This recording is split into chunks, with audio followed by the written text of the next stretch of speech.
lamok, lamok, lamok, lamok, lamok, lamok, lamok. Usa siya ka practicing civil engineer apan adunay paghigugma sa musika. Mao nga iyang namugna kining nisikat nga lamok nga gigamit karon sa mga TikTokers ug pipila ka mga artist. Ug wa siya magdahom nga mag-viral sa social media ang iyang gi-compose nga kanta. Gani, miabot na sa kapin sa 1 ka milyon ang ni-view sa iyang awit. Mga kapuso, ato pag yung ila-ilahon ang tawluyo sa famous nga lamok nga kanta. Lamok, lamok, lamok, lamok. Kauban na nato karong buntaga mga kapuso, composer sa kantang Lamok, si Sean Al. Good morning, Sir Sean Al. Welcome sa programa. Kumusta karong buntaga, sir? Buntag diha sa imo, Sir Nico. Salamat sa Ginoo, maaga panglawas despite na sa nataron sa COVID crisis. Og happy. Sir, unsay reaksyon nimo nining imong pag-top sa imong kanta reaching 1 million views sa YouTube? Unsay gibati nimo? Happy siya at the same time na shock. Kay wala na akong expect nga mo click dahil siya. Nya happy sad ko kay daghan ni support sa kong kanta bisag memra siya.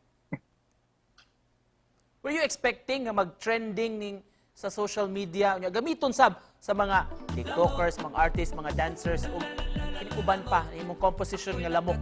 Wala gid ko nag-expect ka mo sikat siya kay ang ako mo himo ra kog meme videos mo pagka maghimo na kog meme videos ako ra sad sa share sa akong mga friends sa akong workmates na oy tanawa akong gimuhag kanta ni si Wamos na suddenly ni ka-refresh boom ni click as in sa first day nako nga pag-upload sa TikTok niabot siya og 1 million views so na-shock ko la ni click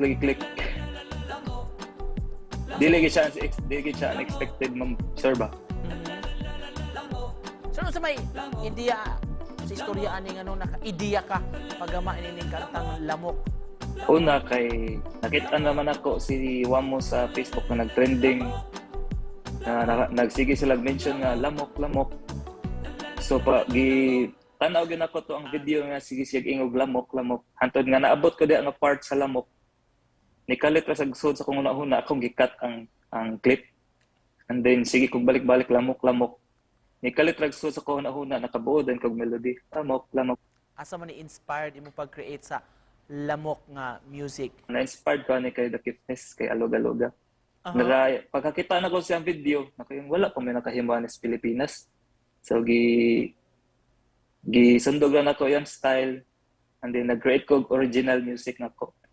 Sir, we've learned nga usa di ka practicing civil engineer ug nag-venture ka sa musika, dili ba ni conflict sa imong schedule kini imong pagbuhat og music? Dili ra man siya sir kay at the same kada uli ra man sad nako siya makuan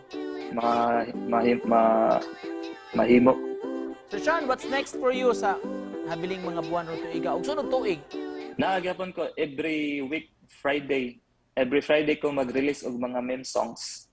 Pwede i-follow ra ninyo akong mga Facebook account para ma-update mo sa akong meme songs. Kung unsa to yung mga most requested memes, mao sad akong himuan. And to close this, Sir Sean Al, unsa may mensahe nimo sa atong mga viewers sa rong buntaga? First of all, magpasalamat ko sa inyong support. Kay kung wala ninyo, dili sad nako maabot ang inani ka popularity sa akong song. Kung wala mo support, ang akong advice is kung naamoy talent, secret talent, ayaw nyo itago. I-share gina sa kuan, i-share ninyo sa madla. Kay hinoon dakay madawat nga mga negativity. Pero who cares? Naman say tao nga mag-enjoy sa imong tao mag-enjoy sa imong work, napoy tao nga di na siya mapugos. Kung unsa inyong ganahan, nya nag-enjoy ka, magpadayon ra ka. Tinuod sakto gyud sir og atangan namo ang umaabot pa nimong mga komposisyon. Salamat kayo sa pag-uban namo karong buntaga mga kapuso. Kompositor nga si Sean Al.